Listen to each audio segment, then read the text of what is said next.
Hello, good afternoon. I'm Dave Thompson. I'm the Director of Education at the Academy of Cleaning Excellence. It is August the 11th. We're a little bit late in our time of getting started live today, but you know what? That's why they call it live TV. So, a little bit late, better than never. Every Friday afternoon, there's three words in which I focus on. Those three words still remain the same: healthy, positive, and proactive. Today, my guest is going to be joining me here in just a little bit to talk about the difference between education and training.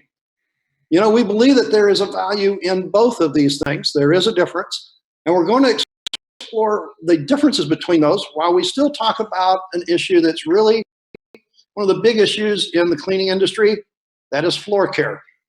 I want you to welcome to the show Brian Consolino.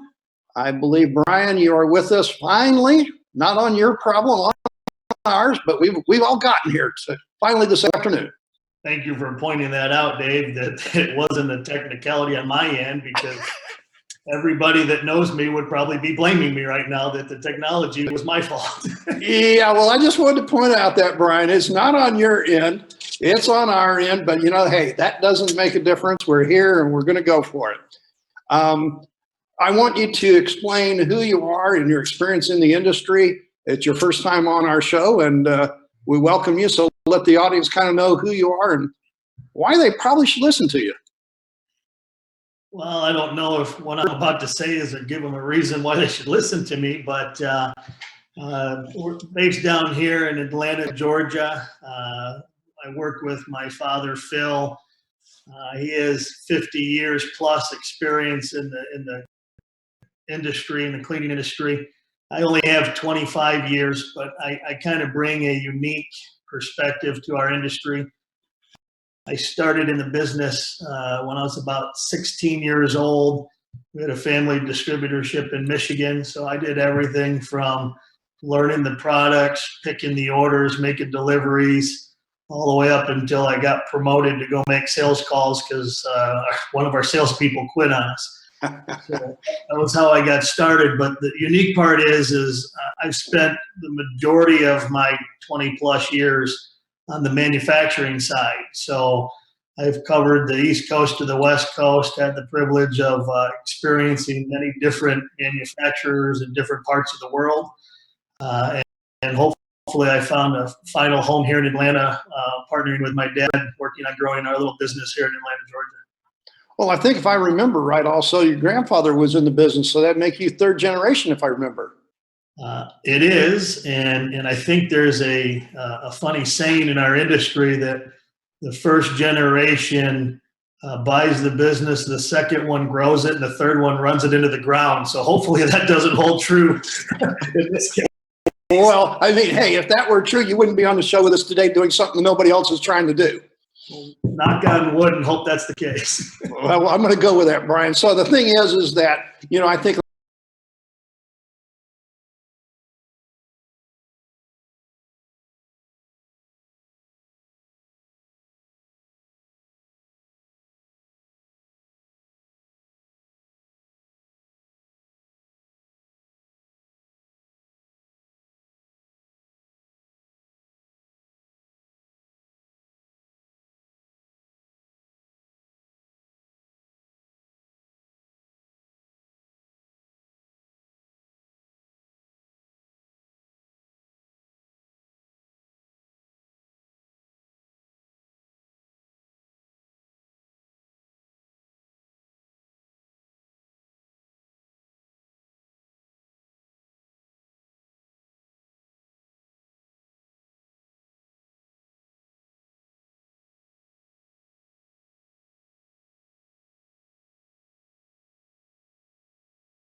We'll hire you because you got experience. Well, I think the thing is one of the things you and I talked about, and ironically, here we are a little late today in getting started. And the first thing we wanted to talk today about is, you know, time management and, you know, actually taking time for education. Yeah, when we look at different ways of doing things, it's very simple to look in our small little market here of Atlanta, Georgia, and try to compare ourselves to other competitors on the street, other distributors, trying to see how everybody else does it, how we're going to do it. And we have talked about this. We continue to spin our wheels and continue to do the same things day in and day out. It's kind of the definition of insanity. We continue to do the same things and expect different results.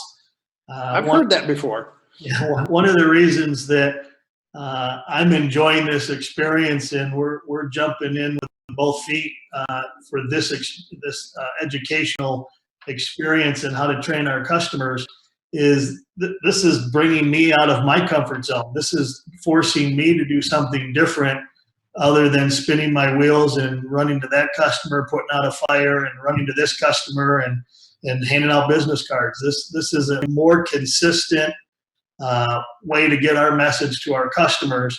But more importantly, it's forcing me to learn a different way to go to market and educate people. Well, I think the thing is you and I and almost everybody in the industry understand there's a lot of people with capabilities. And when we talk about our frontline workers, the people that we support, we know that there's capabilities. But what we're talking about here today is there's been a lack of education about really what that is in a formal way. We've kind of went about it up to now kind of, I don't know, as you said, hit and miss, a little here, a little there, whenever time allows. You know, we've been doing it the same way. I just had this conversation with a customer who's kind of stuck with been doing it the same way for the past 25 years. And new technologies and things happen every day in this world. And even though the cleaning industry may be somewhat slow to change or innovation, it doesn't mean things aren't happening. So for us, if we continue to train the same way, try to educate the customer the same way, we're going to come away with the same results. And I've had this conversation with a few people that I would consider to be baby boomers in our industry that have been doing it longer than I have. And when we have, closed door conversations and you talk about the things that frustrate you, and one of the things is, I've been doing this 25 years and there's people still doing the same thing today that they were doing when I started in this industry. So it gets a little frustrating. So unless we force change or we come up with a different approach on how to do it, how do we expect our customers to do it differently? Well, and I think this is the thing, Brian, we have to listen to what is going on, not what you're saying. Now the challenge is to gauge what changes need to be made, and then use our past experience that you and I already have, but then proactively make that change and make the situation move forward. And that's the challenge that you and I, in our partnership with the Academy, are going to try to direct. Yeah, for example, we've talked about just the technologies and the changes, and one of them is in how we deliver the message. The teaching the old dog new tricks. We have customers that have generational gaps on their frontline workers, as well as their management and the people that we're trying to educate. So for us, if we're expected to be the coaches and teach people how to do things properly, we have to change our ways. And for me personally, what I find frustrating in watching other people in the industry is we have a tendency to want to train by example or show somebody something, but we don't change their mindset as to why we're doing that. And I've sat in plenty of seminars over the years, and one of the frustrating things, and part of why we're jumping on board here in Atlanta with your way of doing things and being a satellite for the Academy of Cleaning, is you sit in a class, and personally I see different generations sitting in a room, and the presenter or the person doing the training may be speaking to the baby boomers who've been doing it for 50 years, but they don't change their terminology or explain to the millennial who's sitting there who just started the job why we do it. So I think, Brian, this, and I'm not trying to get on a distributor or anything, but I worked for 30 years for a distributor. I was a sales rep just like anybody else. There's a lot of people. And one of the things I realize as well as you is that there is a difference in training and education. And education, as you said, is working with the mind as to why. This takes a whole different skill set than somebody that can train how to do, because when we train how to do, we don't have to worry about the generations. But when you're educating, you do. That is correct, because the best example I can give you is we can tell somebody how to do it, and they can learn on that job in that particular environment. I like to compare it to equipment manufacturers coming out with the latest and greatest technology. And what they like in 30 days, Brian, they're all going to be hitting us with all those newest things. Well, exactly, when we go to the show in Las Vegas. But what happens is, we kind of joke around that they've tested this in a clean room environment, not out in the actual marketplace where conditions change, things happen. And it's the same thing with training versus education. If we're training somebody to refinish a floor, and we're there with them and we do the job, and if something happens, we can show them how to fix it. If we're not there and something goes wrong that we haven't shown them, they panic. And this is education. This is what you're talking about, and this is educating what happens, why this happens, why you do things. But I think what you're about to say, if I can lead you on here a little bit, is we have to get everybody at that establishment involved in this, because that frontline worker has a job to do, and they need to be allowed the time to come to the education. Or am I wrong? No, you're 100% correct, and you're right. That's where I was going to go with this. The frontline worker has to understand the what, the where, and the why. But if they don't have the buy-in from the management or their superiors that they see the value in this, then it'll never take place, and we'll never have that opportunity to educate them. So, I think learning is an experience. It's not a job. Learning is an experience. And I think that's what you were getting at.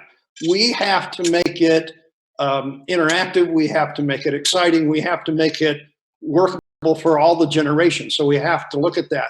And as your provider now of the education component of this relationship, I want to make sure that these people don't just come to your location just to check off something in the box and say, I did that, I got a certificate. Yeah, I would agree with that. And I think, kind of playing off of what you just said is I try to, I'm a parent, I have a 7-year-old and a 9-year-old, and my mantra with them is you learn something new every day. And once we start learning things, then we might as well just dig the hole, because that's what life is about. And for what we do, things change, technology changes, and you have to be prepared that just because I was taught something 30 years ago or 10 years ago, it may not be the most productive or the best way to accomplish your goal today. And I think once we get into that mindset of, I know what I'm doing and I don't want to learn anything new, I think we lost the battle. And quite frankly, it's almost a waste of time to call that person your customer, because you're not going to be able to show them anything different. Well, there's definitely not a relationship anymore at that point. It's simply a purchasing project at that time. And I think the thing that we're talking about here, folks, is you in the audience, I'm sure you've been there, you've seen this, you've heard that. You can go online, you can buy a DVD and get a workbook, and you can take an education class. Without a doubt. But is that what we're talking about? Really, that's not where we are today. No, there's two parts, and just like there's a generational difference, people learn and are educated in different ways. Right. Some people do better with reading a book or watching a video, and they can retain it, while other people may need that hands-on experience and need to have that live interaction and that repetitive way of educating themselves. So we as the educators have to understand that there's all different kinds of people out there that we're trying to educate. So we need to cater what we're doing to our audience. Well, and that's part of keeping this live. And you've mentioned that a couple of times. And I think that's the reason, even though we had our challenges today to get on, suffer through that, go ahead and get it done. But live brings about a whole different thing. You know, I think whenever I can plug in a DVD or look at a workbook, I can get distracted. I can go and say, I don't have time for that right now. I'll get back to it. And we never do. And I think that's the difference today. If I watch the generation today, you know, they're working with that cell phone in front of them.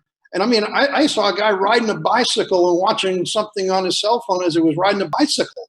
Now, I'm not there. That's not my generation. I'm the baby boomer. But yet we have to talk to all of these. So there's different terminologies and differences in the way we learn.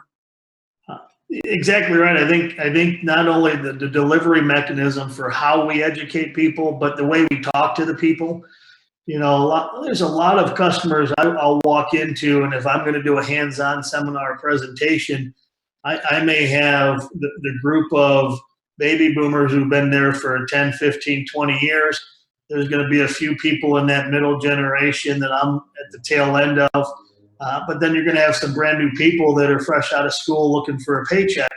And not only the way they learn things is different, but the way we communicate to them. And like I said, for us in the terminologies we use, if we take for granted that everybody understands what we're saying when we use terms from our industry, right? People don't have a clue. So a lot of times they're afraid to ask, or they just assume that they know what you're talking about. And that's where the disconnect comes. And we have to be able to communicate across all generations.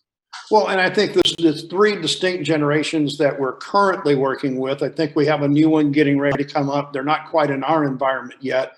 I know whenever I have groups here in Orlando in front of me, I will have a few of the baby boomers, a lot of the Gen X, a few of the millennials every once in a while, but still I have to start learning how to move that way in my education, because even though we may not all be there, we're still every day inundated with all of this new way of thinking and working.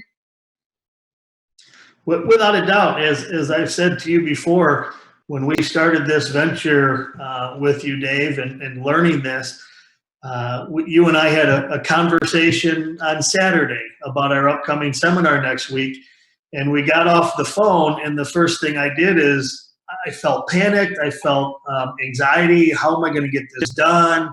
I got to do this. I got to do that. So just for me in general, I'm stepping out of my comfort zone, because this is new for me as a late Gen Xer, knowing that if I want to continue to do this for the next 15, 20, 25 years, this is things that I'm going to have to learn and start to perform on a daily basis to get the message out there. So yeah, I'm learning a little bit as we go along this process too.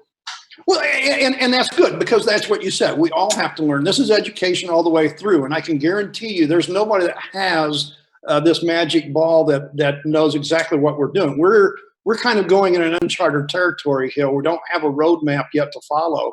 We're building that, and I appreciate the partnership. I think the thing we've been talking about, though, is I know that my group, the baby boomers, and I'm on the, as you said, I'm on the late end of the baby boomers, not the early part, but still, consistency for my generation was the name of the game. But I think that still is, even though it may have changed, it still is. I think what we're embarking on is going to refocus how we educate people within our industry. The consistency factor is definitely the key component, but how we deliver the message, we're encompassing here both a live version and a hands-on version, which I think kind of speaks to the terminologies on how people educate and learn processes. So for us, and as I was using as the example for myself, I'm stepping out of my comfort zone because I understand and I see the need for change within my own time management and my own way of bringing things to my customers. So I'm excited about this and what this may mean for Atlanta MRO Supply here in Atlanta, because you know we can spin our wheels and keep doing what we're doing, but I'm going to wake up 3 years from now and I'm still going to be racing around helping that customer and doing things, when if we start the process now and get on a consistent time schedule, it's going to be beneficial for our customers going forward. Well, and I think you brought something up earlier before we got on air, and that was, this is my focus. This is my whole job, is education. So I can help bring that component to you, which enhances your ability as a regional campus to help your clients with, and this helps all of us as it goes along. And if we can get enough campuses involved, the whole industry can benefit as a whole. I think you and I also talked about delegating. It's important to have people you can delegate things to. So, for me, I've talked to enough consultants in our industry and all the people that want to help us, but you're the first person that has brought something to the table for our company here in Atlanta that is going to help us in that partnership moving forward, that you bring something that forces us to make a change. I think the consistency and the partnership and the not having to recreate the wheel is going to be important. And I think it's going to be very beneficial for our industry as a whole, that, we may have a satellite in New York or a satellite in Michigan or a satellite out in California. And even though there's product differences or manufacturer differences, we'll be preaching the same message from coast to coast. Well, and I think you talked about a wheel, and folks, you're going to see a picture of a roulette wheel here. And that, I'm not saying was the whole thing, but we wanted to talk about the fact that, this is time management and we need structure of what we're doing. This isn't a game of chance. This is planned. This is programmed. This is getting all of us. Hey, and you talk about changes for yourself. You don't think I've got changes? I'm a baby boomer, man. These kind of things and dealing with IT and stuff was not my gig. But I think what we need to focus on is not lose track of what's important. And that is having qualified people on the front line that understand why they're there, producing a good job and getting respect for what they're doing. I just got done doing a rollout for a good customer of ours, and part of the rollout was to do the frontline worker training and education of the products that we were selling them. And one of the first questions I asked them is, how many people feel appreciated here at your job? And you get a spattering of hands. And it's unfortunate that we still have in our country, or in our industry, maybe in general, the knowledge or the lack of knowledge that what these people do, and these frontline workers in the cleaning, it's the mindset of, we're just cleaning to make something look good. And we're slowly but surely getting people to understand that this is a profession that they're doing, and they're cleaning for health. So, and I think some of that goes to, and I blame some of that on our industry and some of us that have given the training, because I don't know, you said you've sit through seminars, so have I. And, hey, I was that guy somewhere along the line that, I went to sleep in that webinar. I went to sleep in that, even that, live lecture hall. This is not going to be the same old anymore. It's not. And again, thank you for getting that picture of me when I was in college, back when I had hair. I don't know where you got that from, but no, that's exactly right. We've all been in those seminars or training classes where the first 30 seconds of the trainer, you've already lost them because you're doing it the same way, or I've been through this seminar before. This is just a way of getting 3 hours out of my job because this is required. So doing the same old is not getting it done. And we've got to get creative and come up with a more consistent and precise way of educating people. Well, we're kind of setting ourselves up a little bit here, Brian. We said that we're going to do all this, and here we're going to have a live interactive session next week. So we'll see what people think after we've done our first one with you. We're very excited because I've kind of gotten into that rut of sometimes doing the same old.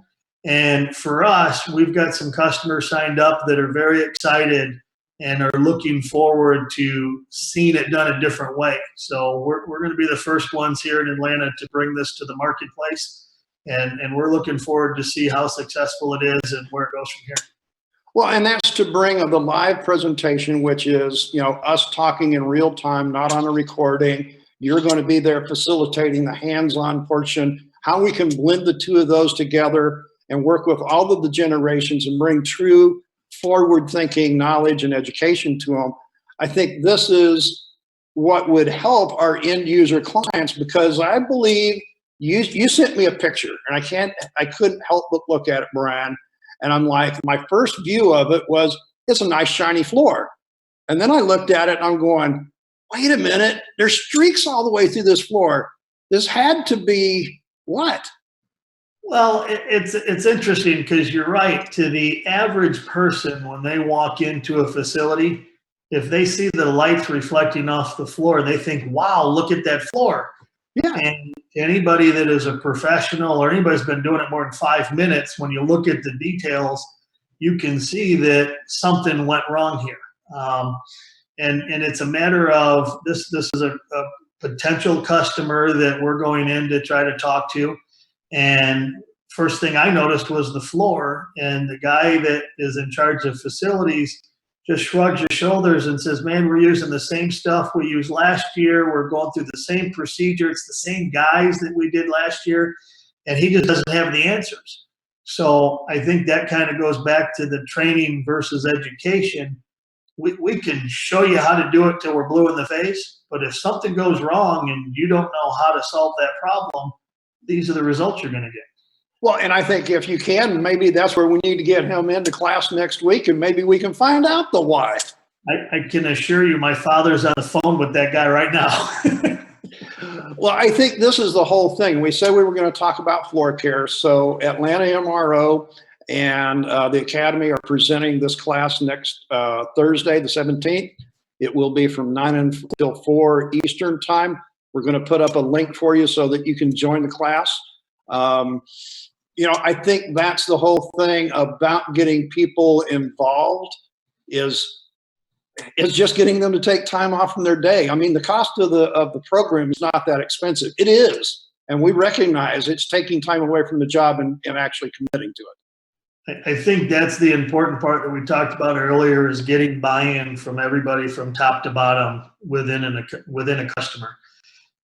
You have several frontline people out there that are probably starving or begging for some type of education, ways to figure out to do it better, but my manager won't let me, or we don't have the money. And usually a good comeback to that is, well, you can't afford to not be trained. Because if you continue to do what you're doing now, those are the results you're going to get. Well, you know what? You mentioned before that you're a parent. I am. And you know, like I said to them, we try to instill in our kids that we learn something new every day. It's important to know what's new out there. You know, for example, my kids, they're technology junkies. They come home from school, they come home on the weekends, they grab those iPads or iTouches or iPhones, whatever, and they start playing away. And next thing I know, they're sneaking off into the bedroom behind closed doors. And if I don't know what they're doing, it's scary. So I want them to learn things the right way, and not which means you have to be interactive with them, and you have to be learning right along with them, or you don't know what the right way is because you've lost track of it or connection. That's exactly right. And you know, your picture of the roulette table was perfect timing, because next month we're going to Las Vegas for the ISSA show. So even people in our positions where we're supposed to be the delivery of the new technology and the education, we learn new things every year too. Technology changes, new products come out, new processes for how to do things to try to improve come out every year. So we're trying to educate ourselves just as well. Well, and I think that's the thing is as an educator on this side, I have to keep up with. And so being involved with you, being involved with your clients helps me with keeping my education fresh for you.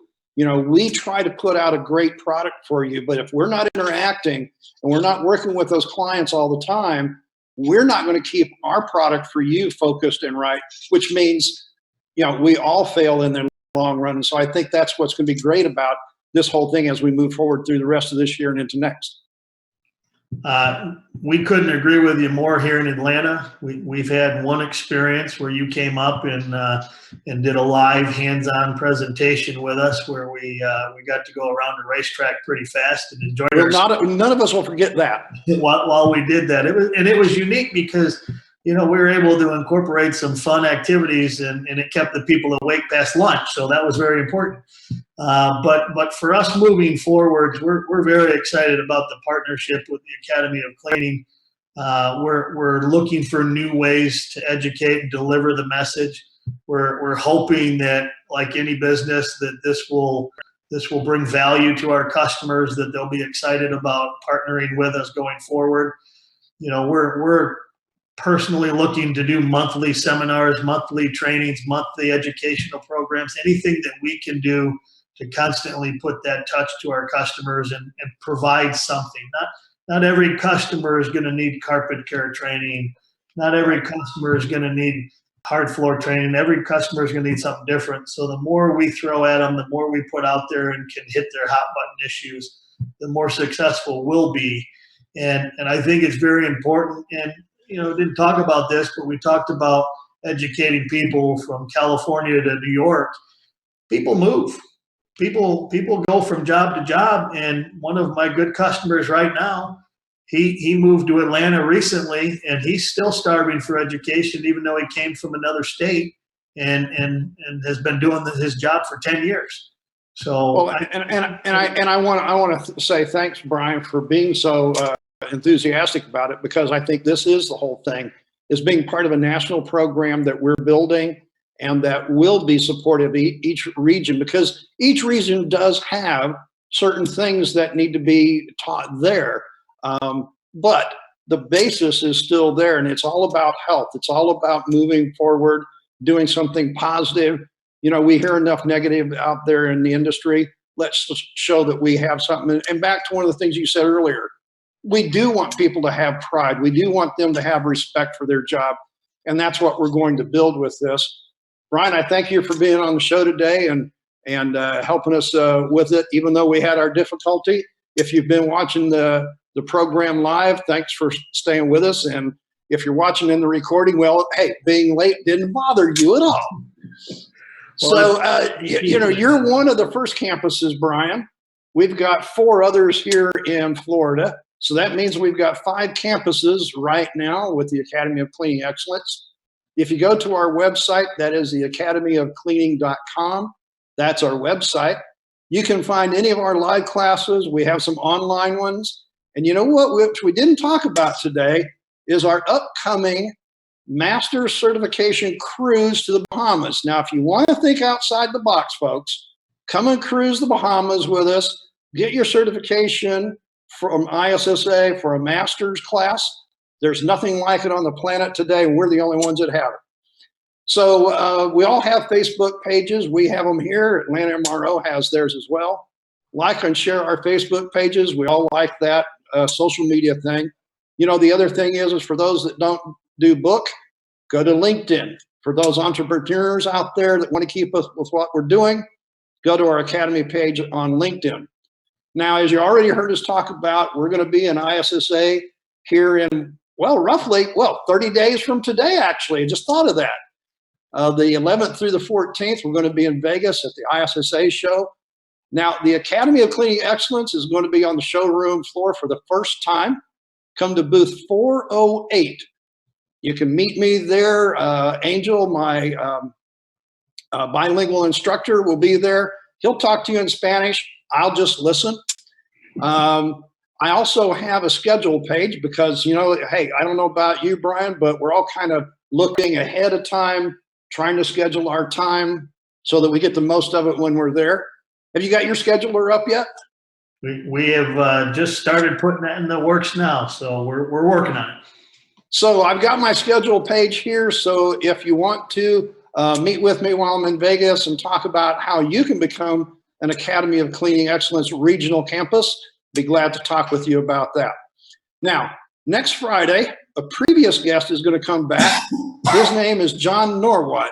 Now, what's interesting is John is going to be talking about the selection of floor finishes and what we need to know when we're making our choice and when budget even comes into a factor and it plays a part of that. I've never heard of budget and a choice in floor finish. Have you? I just talked about it this week. Yeah, I gotta say, it's the thing we talk about all the time. So anyway, folks, until next Friday, 1 p.m. right here, live from Orlando, I'm Dave Thompson. Keep changing your future. Keep those changes healthy, positive, and proactive. And remember my mantra, I am a janitor and I save lives. Thanks for watching. We'll see you next week.